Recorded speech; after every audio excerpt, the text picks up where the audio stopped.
Iran की सियासत में बड़ा नाम, 36 साल तक शासन करने का रिकॉर्ड और अमेरिका इजराइल की आंख में चुभने वाले सुप्रीम लीडर आयतुल्लाह खामेनेई इस दुनिया में नहीं है। वजह यह नहीं कि वो अपनी मौत मरे हैं, वजह यह है कि अमेरिका और इजराइल की फौज ने उन्हें 60 सेकंड में मार डाला।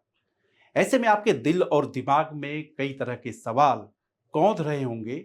मसलन, क्या खामेनेई की सुरक्षा इंतजाम में कोई चूक रही? क्या अमेरिका और इजराइल ज्यादा तेज और चालाक निकले? क्या खामेनेई की पकड़ आईआरजीसी पर कमजोर पड़ चुकी थी? क्या ईरान में गहराई तक इजराइल की खुफिया एजेंसी मोसाद और अमेरिकी खुफिया एजेंसी सीआईए की पैठ ज्यादा है, बढ़ चुकी है? ईरान के शीर्ष नेतृत्व के बारे में जितनी सटीक जानकारी वहां के खुफिया एजेंसी को नहीं होती थी, उससे कहीं अधिक बेहतर समझ और जानकारियों का विश्लेषण इजराइल और अमेरिका की एजेंसियां कर रही थी। यहां पर हम आपको बताएंगे 60 सेकंड के उस सीक्रेट स्ट्राइक की कहानी जो खामेनेई की मौत की वजह बनी। इसके साथ ही इन उलझे सवालों का जवाब भी बताएंगे। तारीख 28 फरवरी 2026 सुबह का वक्त था।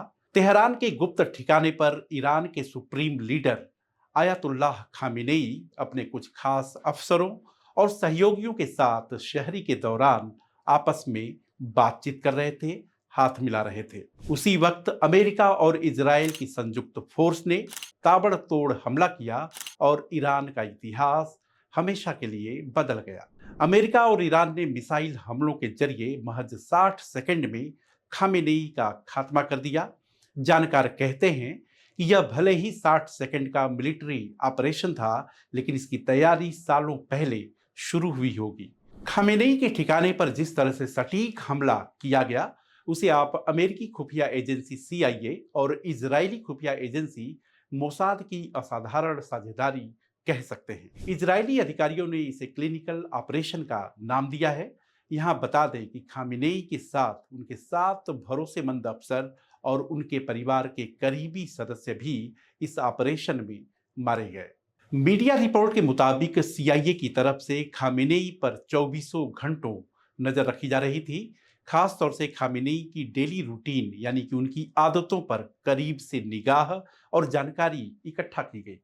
सीआईए को जब यह पता चला कि 28 फरवरी को अमुक समय पर खामेनेई अपने शीर्ष अधिकारियों के साथ मीटिंग में शामिल होंगे, उसके बाद हमले की रूपरेखा को अंजाम तक पहुंचाने के लिए अमेरिकी और इजरायली फोर्स एक्टिव हो गई। बताया जा रहा है कि अमेरिका और इजराइल 27 फरवरी की रात ही हमला करने वाले थे, लेकिन इस ऑपरेशन को सुबह तक के लिए टाल दिया गया।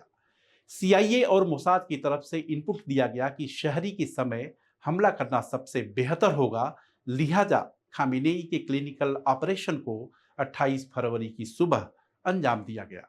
यहां बता दें कि इजराइल ने पहले भी ईरान के वरिष्ठ कमांडरों और वैज्ञानिकों की हत्या की है, लेकिन किसी देश के मुखिया को मारने का यह पहला मामला है। मीडिया रिपोर्ट के मुताबिक ईरान को इस बात का एहसास हो चुका था कि अमेरिका और इजराइल कुछ बड़ा करने वाले हैं, लिहाजा ईरानी नेताओं ने अपनी दिनचर्या और आदतों में बहुत हद तक बदलाव भी किया था ताकि उनका नेतृत्व पूरी तरह सुरक्षित रहे।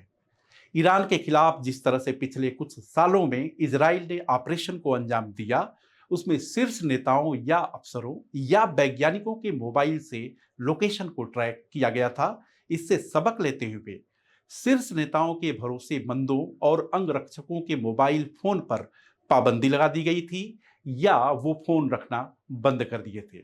लेकिन 28 फरवरी से कुछ महीने पहले वो पुरानी आदतों पर अमल करना शुरू किए और यहीं से खामेनेई के खात्मे की कहानी का ताना बाना बुना गया। खामेनेई के ठिकाने पर हमले की योजना 28 फरवरी से एक हफ्ते पहले यानी कि 21 फरवरी को भी बनाई गई थी, लेकिन उस अभियान में किसी तरह की चूक ना हो और इसके साथ ही साथ ऑपरेशन को अंजाम देने में तकनीकी और व्यवहारिक दिक्कतें ना हो, लिहाजा 21 फरवरी की जो तारीख थी उसे टाल दिया गया।